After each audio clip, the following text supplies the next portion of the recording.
Good evening, Gotham. Or is it good morning? Who cares about the clock, right? Time is just another little rule they invent to keep the sheep in their pens. Tonight, we're not here for rules. Tonight, we're here for the real fun. We're talking about the monsters, people, the beautiful, fragile monsters who stare at their own reflection and call it the whole world. I see some worried faces out there. Good. Worry is the first step toward realizing the joke. The topic? Oh, bull. It's a masterpiece of irony. It's about how the people who think they're gods absolutely despise anyone who doesn't agree. The headline, ladies and gentlemen: narcissists hate strong minds, so become stronger. They hate you because you're a mirror they can't control. Let's peek behind the curtain, shall we? This isn't just a speech, it's an instruction manual on how to become their worst nightmare. The beautiful, delicate narcissist. Let's really peel back the skin on this first magnificent truth, shall we? You asked me to stretch this little idea of the allergy to autonomy into a proper manic examination, and who am I to deny such a delicious request for chaos? They are truly, fundamentally allergic to the idea of you as an independent source of power. Think of it like a vampire confronting sunlight, but instead of the sun, it's just you sitting there, having a completely independent thought. The strong mind is the ultimate irritant, a pebble in the shoe of their divine journey. Why? Because the core of the narcissist's existence is a desperate, frantic need for external validation to prop up an internal structure made of tissue paper and bad excuses. They don't just prefer you to agree with them. They require your agreement as proof of their own reality. Your strong mind, therefore, is a catastrophic failure of their necessary operating environment. You see, a self-aware, autonomous mind is a factory that produces its own worth. It generates its own values based on observation, ethical reasoning, and honest self-assessment. It doesn't look outside and ask, "Am I good enough today?" It looks inside and says, "This is what I am today." This self-generation is what they despise. If you have your own center of gravity, you cannot be easily pulled into their orbit.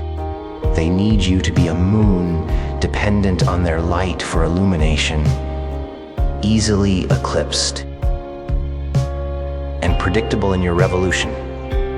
But when you become a rogue planet, forging your own path, that throws off the entire celestial map they so meticulously constructed.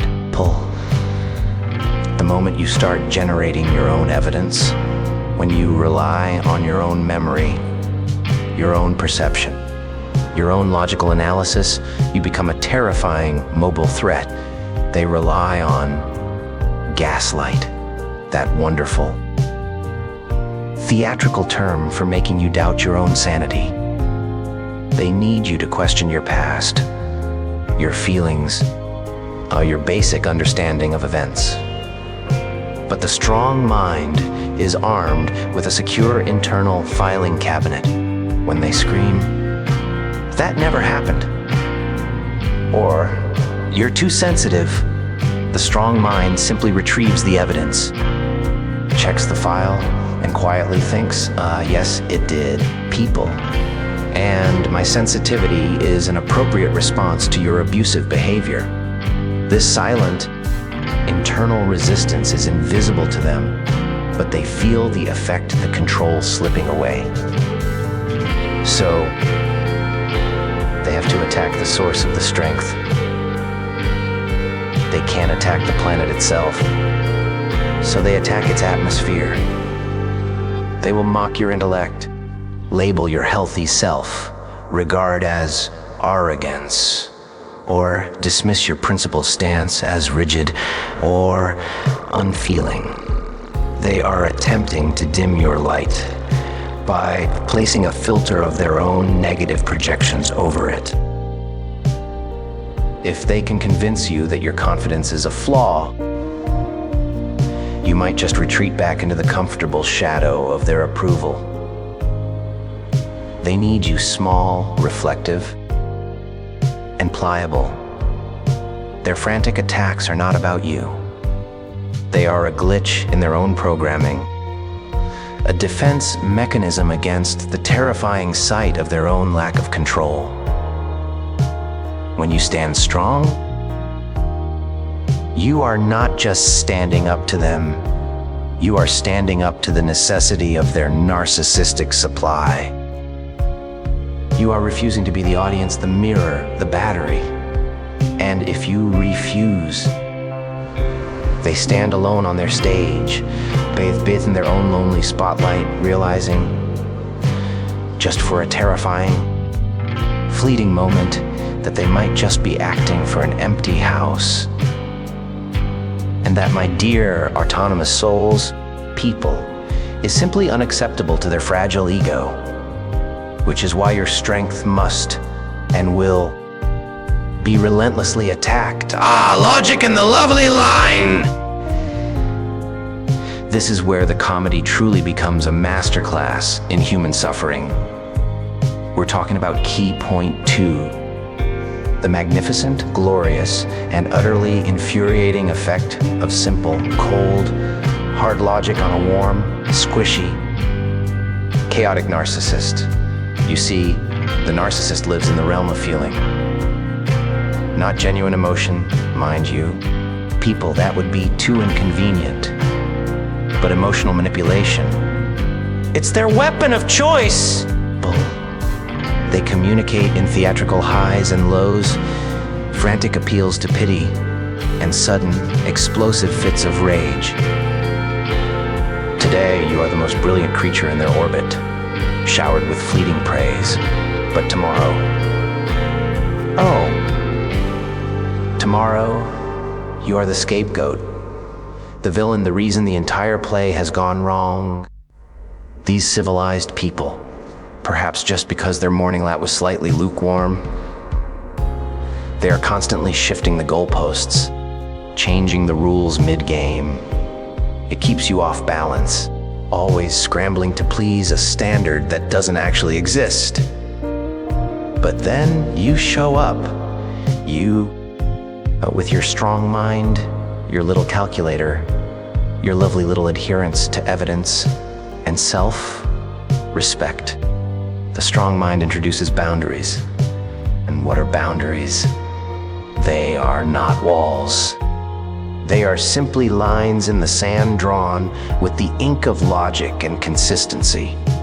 They are invisible, glorious, and absolutely unbreakable because they are rooted in the undeniable reality of your own value. The narcissist tries to guilt you, pull. They launch a missile of, how could you do this to me after everything I did for you? The strong mind catches the missile and examines it. Is the premise true? Does my decision actually harm them, or does it merely challenge their control?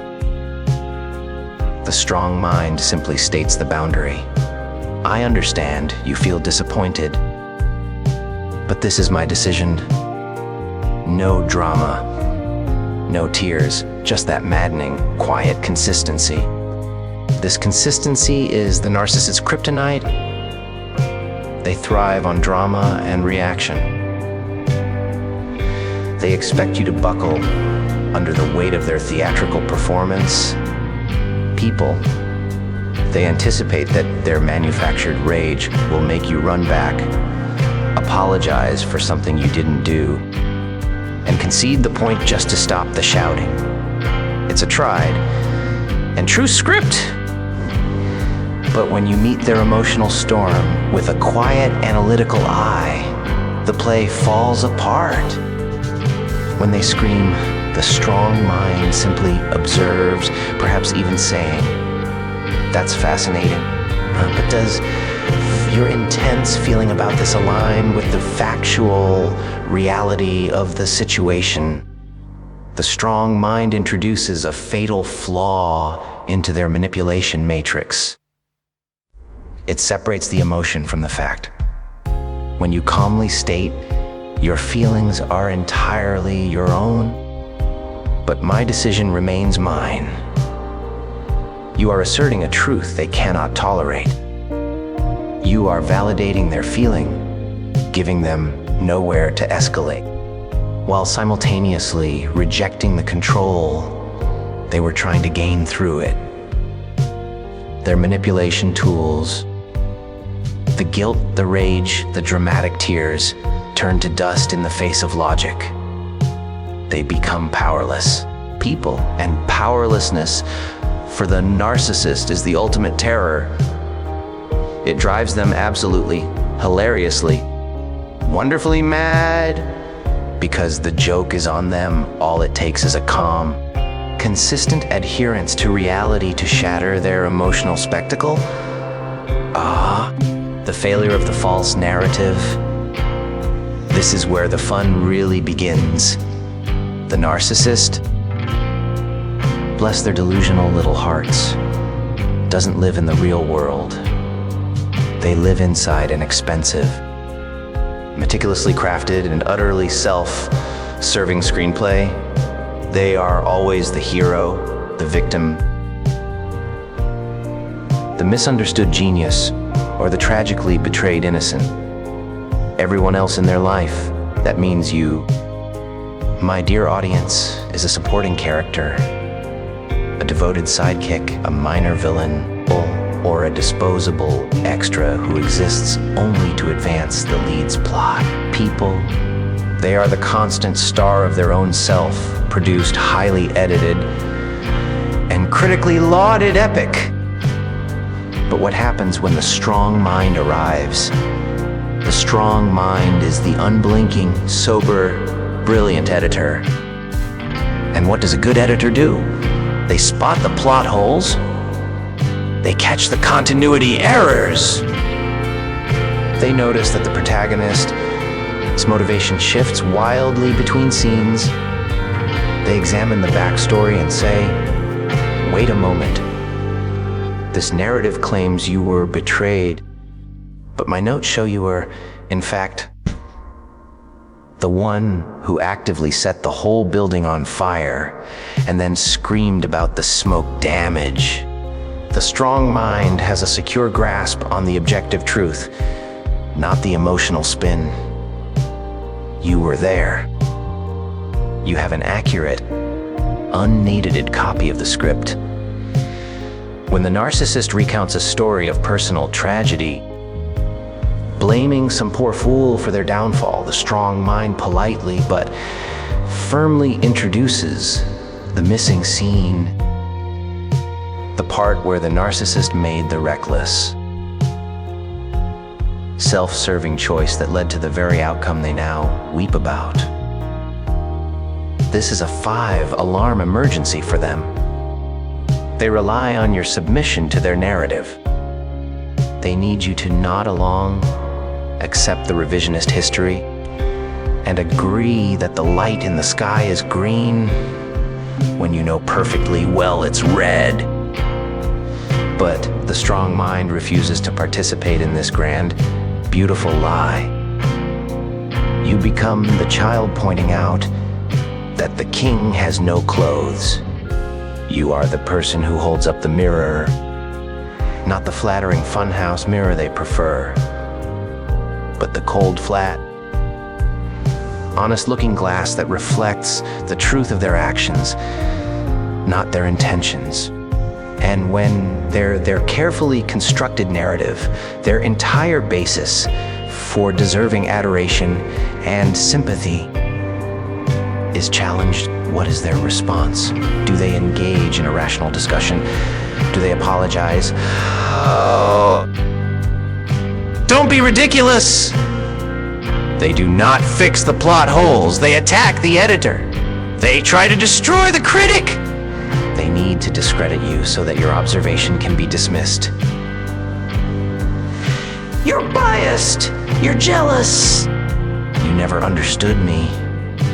Why? Because the strong mind, by simply existing and holding on to factual reality, proves that their magnificent, expensive life story is actually a low-budget, poorly written, an utterly tragic farce. The moment their false narrative fails, these civilized people, their entire identity threatens to collapse. And that, my friends, is a show worth the price of admission. Now, the strong mind often comes equipped with something the narcissist views not just as a weakness, but as a fatal, laughable, flawed empathy and integrity. The strong person, the emotionally intelligent person, operates with genuine, consistent integrity. They treat others with respect and fairness, not because they are trying to manipulate a good outcome, but because they inherently value the humanity of the person in front of them. It's a fundamental, internal moral code, the narcissist. They use people. They view others as instruments, tools, or necessary props in their one-person play. You are a battery to provide supply, a sounding board for praise, or a disposable piece of furniture. Their empathy is entirely performative. It's a calculated attempt to mirror the appropriate emotion to gain a desired result. It's all transaction, never connection. But when the strong mind walks into the room, practicing genuine, unforced integrity, the contrast is deafening. When the strong person shows kindness, it's real. When they apologize, it's sincere. When they set a boundary, it's honest. The narcissist is forced to witness this pure, uncalculated, reciprocal human interaction, and it shines a spotlight directly onto their own spiritual poverty. Your simple act of living honestly shouts a terrifying truth at them. You don't have to lie. You don't have to control. You can simply be open, honest, and respectful. These civilized people, available path of integrity terrifies them because it utterly invalidates their entire life of carefully calculated deception.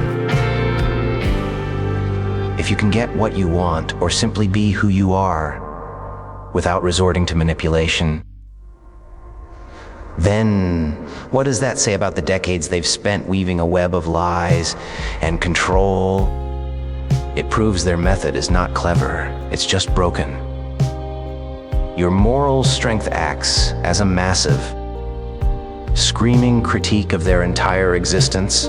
People, they can't understand treating a waiter nicely or helping a stranger without demanding a reciprocal favor or public adoration. When you do it, your action says, my self-worth is internal, not transactional. And because their worth is entirely transactional, people, they are incapable of processing your pure, non-manipulative connection to the world. They see genuine empathy as a vulnerability they can exploit, and consistent integrity as maddening rigidity. Ultimately, your honesty exposes their own profound emptiness. People, that gaping hole they try so desperately to fill with your admiration, and that gaping hole is their true, terrifying secret. Let's talk about the final act, the grand finale of our little sermon.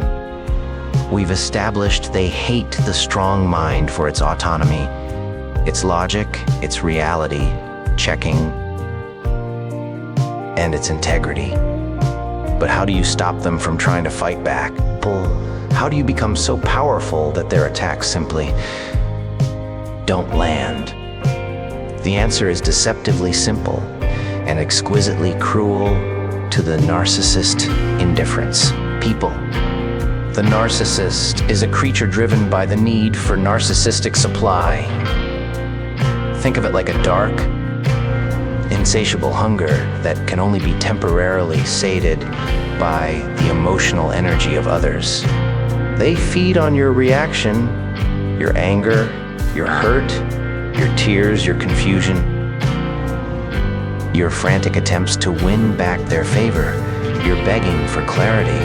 All of it is delicious, high-calorie fuel. Every time you engage in their drama, you are essentially pouring gasoline onto their fire.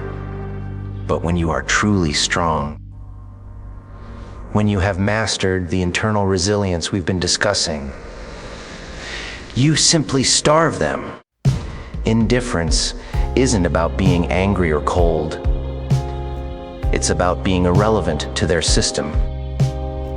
It's the moment you look at their frantic, theatrical chaos, their sudden swings from fury to victimization, their desperate attempts to hook you back in with guilt or praise, and you just yawn. You don't argue the point. You don't justify your boundary. You don't try to make them see your side. Why? Because the strong mind recognizes that arguing with a narcissist is like trying to reason with a brick wall wearing a very convincing mask. Your strength allows you to walk away, to refuse to engage, to realize that their opinion of you, which fluctuates wildly based on their own need for supply, is entirely and wonderfully irrelevant to your actual fixed, internal self-worth. You are no longer checking their feedback. You have moved on to a superior show. The narcissist views this indifference as the ultimate betrayal, the ultimate injury. Why? Lies to people. Because if you don't react, if you don't care, then they have lost their power to define you. They have lost their supply source. When the audience walks out, the actor is left alone on stage, their magnificent performance falling on deaf ears. They become desperate, escalating their tactics, trying to provoke any kind of reaction, sadness, rage, fear. But the ultimate joke is that the strong mind is now too powerful to be controlled by their desperate antics. Your quiet, absolute indifference is the final, shattering blow that turns their need for control into the funniest joke you've ever heard. You have moved beyond their game entirely. And the silence you leave behind is the sound of their power dying.